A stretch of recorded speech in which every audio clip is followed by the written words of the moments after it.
आज की इस वीडियो में हम चर्चा करेंगे फ्रेस्नेल डिफ्रैक्शन में डिफ्रैक्शन एट स्ट्रेट एज के बारे में। तो आइए शुरू करते हैं। Fresnel diffraction at straight edge. यहाँ पर आप डायग्राम देख रहे हैं। MN एक स्क्रीन है जो कि कंप्यूटर स्क्रीन के परपेंडिकुलर डायरेक्शन में रखी है। AD एक कोई ब्लेड है या शार्प डिवाइस है जिसकी एज शार्प है और पैरेलल है स्क्रीन के, अर्थात कंप्यूटर स्क्रीन के परपेंडिकुलर डायरेक्शन में एक स्ट्रेट एज है। और यहाँ पर एक लीनियर स्लिट है जिससे लाइट आ रही है, ये भी स्ट्रेट एज के पैरेलल है।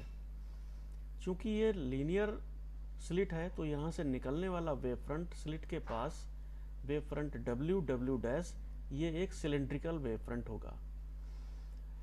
WW is the cylindrical wave front at the straight edge।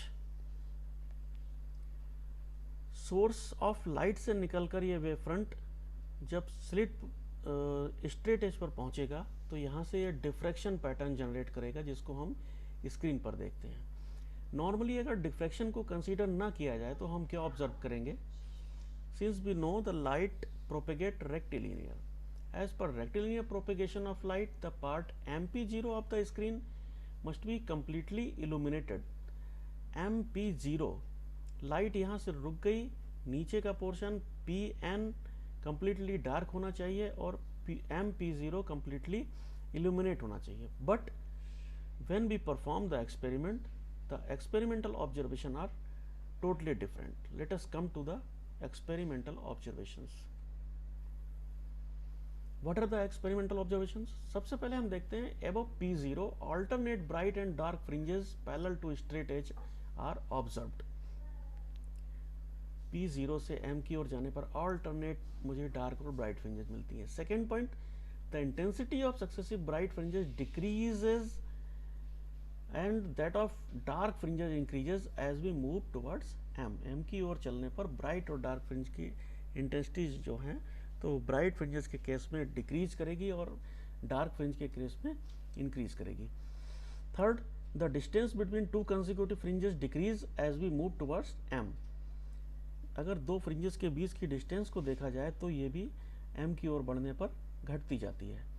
Next point is after some fringes we observe uniform illumination moving beyond M। M के ऊपर जाने पर स्क्रीन में हमें यूनिफॉर्म इल्यूमिनेशन मिलता है। अब आइए डिस्कस करते हैं P0 से नीचे चलने पर क्या होता है। सिंपली ऐसा लगता है कि लाइट A पॉइंट से रोक ली गई है तो P0 से N की ओर बढ़ने पर कंप्लीट डार्कनेस मिलेगी, लेकिन ऐसा नहीं होता है। P0 से नीचे जाने पर the intensity of light gradually decreases and after particular point Q the complete darkness is observed. Means एक पर्टिकुलर पॉइंट तक तो इंटेंसिटी डिक्रीज होती हुई दिखेगी और उसके बाद हमें कंप्लीट डार्कनेस दिखेगी। आइए डिस्कस करते हैं कि ऐसा क्यों होता है। सबसे पहले हम डिस्कस कर रहे हैं intensity at straight edge at the point P0 of the shadow. P0 point पर स्क्रीन में क्या होगा? अब देख रहे हैं कि ये जो सिलेंड्रिकल वेव फ्रंट था A पॉइंट पर AD ऑब्स्टेकल के द्वारा इसको रोका गया है स्ट्रेट एज के द्वारा। तो सारा का सारा A से लेकर W तक ये एक्सपोज्ड है सिलेंड्रिकल वेव फ्रंट। तो यहाँ पर अगर हम टोटल P0 पर एम्पलीट्यूड निकालना चाहें डिफरेंट हाफ पीरियड जोन्स के कारण, तो आप देख रहे हैं कि small a1 is the amplitude at P due to first half period zone, a2 is the amplitude of amplitude at P due to second half period zones and so on.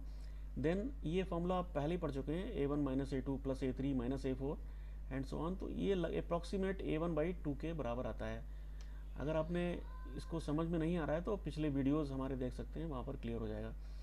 A0 equal to a1/2 mean intensity at P0 is proportional to a0 square means a1 square by 4। It means P0 पर मुझे a0 square के बराबर, capital A0 square के बराबर intensity मिलेगी। अब discuss करते हैं कि इंटेंसिटी एट पॉइंट P0 के ऊपर जाने पर इंटेंसिटी की कंडीशन क्या होती है।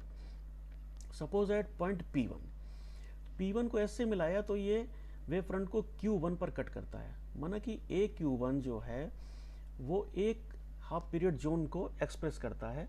तो आप देख सकते हैं कि P1 पर जो इंटेंसिटी प्रोड्यूस हो रही है, Q1W complete wave front exposed हो रहा है, प्लस Q1A एक हाफ पीरियड जोन एक्स्ट्रा और एक्सपोज हो रहा है। तो आप इस तरह से देख सकते हैं A1/2 due to the portion Q1W and A1 due to the portion AQ1. Therefore, A1 is the amplitude, resultant amplitude, and intensity at P1 I1 proportional to A1 square. आप यहाँ देख रहे हैं कि इंटेंसिटी A1 स्क्वायर बाई 2 थी, जो कि amplitude A1/2 का स्क्वायर था। यहाँ A1/2 में A1 प्लस हो गया है, तो निश्चित रूप से ये इंटेंसिटी P1 पर कुछ बढ़ गई है, इसलिए यहाँ पर मुझे मैक्सिमम मिलेगा। P2 पॉइंट पर क्या होता है, अगर P2 पॉइंट को मिला दिया जाए ऐसे, तो सपोज कोई ये पॉइंट किसी पॉइंट Q2 पर कट करे और दो हाफ पीरियड जोन्स नीचे वाले एक्सपोज्ड हो रहे हैं और ऊपर के सारा वेव फ्रंट एक्सपोज्ड हो रहा है, तो A1/2 कंप्लीट वेव फ्रंट के कारण एम्पलीट्यूड मिल रहा होगा P2 पर, और दो हाफ पीरियड जोन्स जो नीचे वाले एक्सपोज्ड हो रहे होंगे उनके कारण A1 और दूसरे कारण -A2 मिल रहा होगा। टोटल यहाँ पर इंटेंसिटी देखेंगे तो A1 से एम्पलीट्यूड कुछ डिक्रीज हो गया, क्योंकि -A2 आ गया, A1 से -A2 आ गया, इसलिए यहाँ पर मुझे इंटेंसिटी कुछ A1 से P1 पॉइंट से कम मिलेगी, P2 पर यहाँ पर मिनिमम मिलेगा। इसी तरह से आप देख सकते हैं, अगर 3 हाफ पीरियड जोन्स एक्सपोज्ड हो रहे हैं नीचे Q पॉइंट के, 4 हो रहे हैं, 5 हो रहे हैं, तो क्रम से अल्टरनेट आपको मैक्सिमम मिनिमम इंटेंसिटी मिलती जाएंगी, और इस तरह से डिफरेंट पॉइंट्स पर आपको फ्रिंजेस प्राप्त होंगी। तीसरा पॉइंट डिस्कस करते हैं, intensity eight point beyond M। बहुत दूर चले जाएं अगर P0 पॉइंट से M पॉइंट के बियॉन्ड, तब क्या होगा, अप्रॉक्सीमेट हम मान सकते हैं कि AQN एक कंप्लीट वेव फ्रंट है जिसमें बहुत सारे हाफ पीरियड जोन्स एक्सपोज्ड हो रहे हैं, और QN से W तक बहुत सारे हाफ पीरियड जोन्स एक्सपोज्ड हो रहे हैं। तो दोनों के कारण A1/2 plus A1/2 total amplitude मिलेगा M पर A1, और इंटेंसिटी मिलेगी AN square means A1 square. और कंप्लीट इल्यूमिनेशन इस तरह से, जब हम बहुत दूर निकल जाएंगे P0 पॉइंट से, M पॉइंट से भी आगे, तो हर पॉइंट पर मुझे लगभग यही इंटेंसिटी मिलेगी और कंप्लीट इल्यूमिनेशन मिलेगा। आइए अब डिस्कस करते हैं कि P0 पॉइंट से नीचे क्या कंडीशन होगी। P0 पॉइंट से बिलो आप देख रहे हैं कि अगर P1 डैश पॉइंट पर हम निकालना चाहें एम्पलीट्यूड कितना आ रहा होगा, रिजल्टेंट एम्पलीट्यूड, तो मान सकते हैं कि अगर P1 डैश को ऐसे मिलाया जाए तो Q1 डैश पर ये वेव फ्रंट को कट करता है, तो Q1 डैश W जो पोर्शन होगा ये कंप्लीट ब्लॉक हो गया है कम्प्लीटली। और यहाँ पर देख रहे हैं जो इंटेंसिटी P1 पर आ रही है वो only due to the AW portion. तो due to the AW portion जो जितनी भी इंटेंसिटी आ रही होगी, means A1 plus A2 minus A3 plus A4 and so on, उसमें से आप देख रहे हैं कि कितना ब्लॉक हो रहा है कंप्लीट वेव फ्रंट। Q1 से W तक देखें तो AQ1 डैश एक हाफ पीरियड जोन यहाँ पर ब्लॉक हो रहा है, मीन्स उसको हम उसका जो जितना ब्लॉक हो रहा है उसके कारण अगर यहाँ पर amplitude A1 small A1 produce हो रहा है तो उस स्मॉल A1 को हम माइनस कर देंगे, तो यहाँ से स्मॉल A1 हट जाएगा, तो A1 A2 minus A3 plus A4 minus A5 and so on. और इस फार्मूले जो हमने पहले फार्मूले डिस्कस किए थे उसी के अकॉर्डिंग हम लिख सकते हैं, जो फर्स्ट वाला एम्पलीट्यूड होता है वो सबसे मैक्सिमम होता है, अप्रॉक्सीमेट ये सीरीज A2/2 पर कन्वर्ज होगी। और इस तरह से अगर A1 star is the resultant amplitude at P1 dash, therefore intensity I1 will be proportional to the A1 star whole square. इसी तरह से अगर हम ये माने कि P2 पॉइंट पर कितनी इंटेंसिटी क्रिएट हो रही, तो मान सकते हैं कि दो हाफ पीरियड जोन एक्सपोज नहीं हो पा रहे हैं, तो हम क्या करेंगे, A1 A2 फर्स्ट और सेकंड हाफ पीरियड जोन्स के कारण जो भी एम्पलीट्यूड यहाँ पर प्रोड्यूस हो रहे हैं उनको माइनस कर देंगे, तो सीरीज हम स्टार्ट करेंगे A3 minus A4 and so on. तो टोटल एम्पलीट्यूड हमें मिलेगा P2 डैश पॉइंट पर A3/2, और इंटेंसिटी मिलेगी I2 proportional to A2 star square. इसी तरह से P3 डैश पॉइंट पर A3 एंड सो ऑन। आपने यहाँ पर देखा कि A2 is always greater than A3 and A3 is greater than A4, इसलिए यहाँ पर जो रिजल्टेंट एम्पलीट्यूड प्रोड्यूस हो रहे हैं तो A1 star will be greater than A2 star will be greater than A3 star. और इसी तरह से हम देख सकते हैं कि I1 intensity will be greater than I2 and it will be greater than I3। It means जैसे जैसे हम P0 पॉइंट से नीचे की ओर बढ़ते जाएंगे मुझे इंटेंसिटी ग्रेजुअली डिक्रीजिंग मिलेगी। आइए आगे चर्चा करते हैं हम पोजीशन ऑफ फ्रिंजेस के बारे में। अब देख रहे हैं P0 पॉइंट से ऊपर जब जाते हैं तो P1, P3, P5 पोजीशंस पर हमें first, second, third bright fringes मिलेंगी और P2, P4, P6 पॉइंट्स पर हमें फर्स्ट, सेकंड, डार्क फ्रिंजेस मिलेंगी। फॉर द पॉइंट Pn, कोई भी पर्टिकुलर पॉइंट P ले लीजिए, अगर n half period zones A और Qn के बीच आ रहे हैं, A और Qn के बीच अगर n हाफ पीरियड जोन्स आ रहे हैं, तो हम रेडियस ऑफ nth जोन के लिए फॉर्मूला जो कि पिछले वीडियोस में हमने ड्राइव करना सिखाया था, आप देख सकते हैं ये आता है Rn equal to AQn equal to square root of AB lambda divide by A plus B square root on, where A is the distance of slit S from the obstacle या straight edge A and small b is the distance between the straight edge and point P0 on the screen, perpendicular distance, and lambda is the wavelength of light coming from the slit। यहाँ पर आप देख सकते हैं triangle SAQN, ये अगर हम Pn point बहुत नज़दीक मान लें P0 के, तो इस कंडीशन में AQN लगभग स्ट्रेट लाइन होगा। तो ट्राइंगल SAQN और ट्राइंगल SPO-M ये दोनों सिमिलर ट्राइंगल्स होंगे। तो इनमें हम सिमिलरिटी की कंडीशन से लिख सकते हैं P0 Pn divide by A plus B, P0 Pn means लंब डिवाइडेड बाई आधार A SA plus A P0 which is A plus B equal to triangle SAQN में AQN लंब डिवाइड बाई आधार A। इस तरह से हम P0 Pn की वैल्यू निकाल सकते हैं, जो कि आएगी, आप यहाँ पर देख रहे हैं, square root A plus B into B divide by A into lambda square root N। ये अप्रॉक्सीमेट, इसको अगर हम कांस्टेंट मान लें, A B कांस्टेंट है, लैम्डा कांस्टेंट है, तो ये अप्रॉक्सीमेट हो जाएगा P0 Pn equal to K square root N।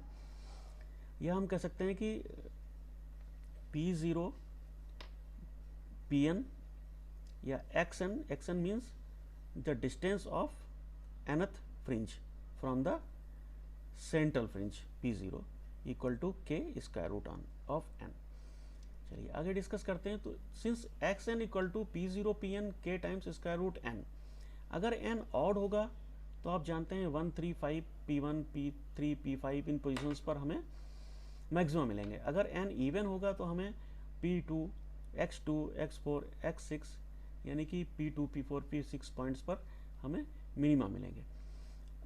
ये मैंने यहाँ पर भी शो किया है। तो position of first maxima will be equal to K square root 1। Position of second maxima मिलेगा सेकेंड ऑड नंबर n के लिए x3 equal to K root 3 and third maxima x5 equal to K root 5 distance पर P0 से इतनी distance पर मिलेगी। इसी तरह से पोजिशंस और मिनिमा आप देख सकते हैं, x2 equal to K root 2 पर, x4 equal to second maxima के मिनिमा K रूट 4 पर और third minima x6 equal to K root 6 पर मिलेगी। अब हम निकालते हैं कि इनके बीच की डिस्टेंस क्या होगी। Width of the consecutive bright fringes के बीच अगर निकाला जाए तो x3 माइनस x1, आपने देखा x3 की वैल्यू K रूट 3 है और x1 की K रूट 1, तो यहाँ पर आ रहा है 0.732 टाइम्स सम कांस्टेंट K।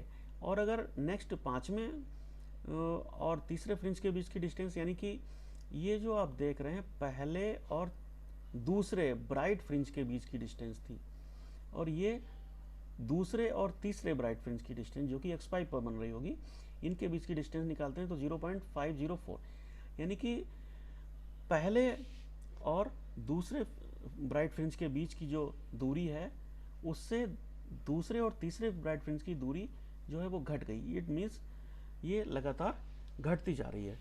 और इसी तरह से डार्क फ्रिंजेस के लिए भी केसेस में हम डिस्कस कर सकते हैं। कंसेक्यूटिव डार्क फ्रिंजेस जो हैं वो बनेंगी, वो आगे आने वाली फ्रिंजेस कम चौड़ाई की बनेंगी। अब हम डिस्कस करते हैं इसको ग्राफिकल रिप्रेजेंटेशन। एक्स एक्सिस पर मैंने डिस्टेंस लिया है, ये ओ 0 पॉइंट से ओरिजिन से राइट हैंड साइड को मैंने लिया है P0 से M की ओर मूव करते हैं जब ऊपर की ओर, और 0 से लेफ्ट की ओर लिया जब P0 से हम N पॉइंट की ओर नीचे की ओर मूव करते हैं। तो P0 से ऊपर जाने पर आपने देखा कि अल्टरनेट ब्राइट और डार्क फ्रिंजेस मिलती हैं, लेकिन इनकी इंटेंसिटी डिक्रीज होती जाती है। लगातार आप देख रहे हैं कि इनके पीक्स डिक्रीज होते चले जा रहे हैं, जो कि हम पिछले आर्टिकल में डिस्कस कर चुके हैं। और इनके बीच का जो सेपरेशन है, आप देख रहे हैं कि फर्स्ट ब्राइट फ्रिंज की जो चौड़ाई है, आप देख रहे हैं सेकेंड ब्राइट फ्रिंज की चौड़ाई और भी घट गई है, थर्ड की और भी घट गई। इसी तरह से डार्क फ्रिंजेस की चौड़ाई भी लगातार घटती चली जा रही है। और कुछ पर्टिकुलर डिस्टेंस जाने के बाद मीन्स एम पॉइंट के बियॉन्ड आपको क्या मिलता है, कंटिन्यूस इल्यूमिनेशन मिलता है। ये आपको कंटिन्यूस इल्यूमिनेशन यहाँ पर मिलेगा। इसी तरह से लेफ्ट हैंड साइड देखते हैं ओरिजिन के, मीन्स P0 से नीचे जाने पर क्या होता है, इंटेंसिटी लगातार घटती जाती है और उसके बाद हमें कंप्लीट डार्कनेस मिलती है। तो आप देख रहे हैं कि यहाँ पर इंटेंसिटी I/4 है। कंप्लीट इंटेंसिटी अगर 100% माने तो उसका 1/4 था, A1²/4 आ रहा था यहाँ पर। यहाँ से ये ग्रेजुअली डिक्रीज होते हुए पर्टिकुलर पॉइंट N पर पहुँचने के बाद बियॉन्ड ये 0 हो जाएगी। तो जहाँ से तक ये P0 से N तक, जहाँ तक ये इंटेंसिटी घटते हुए क्रम में मिलती है, ये कहलाती है P0N पोर्शन जो है, ये स्ट्रेट एज का ज्योमेट्रिकल शैडो पोर्शन कहलाएगा।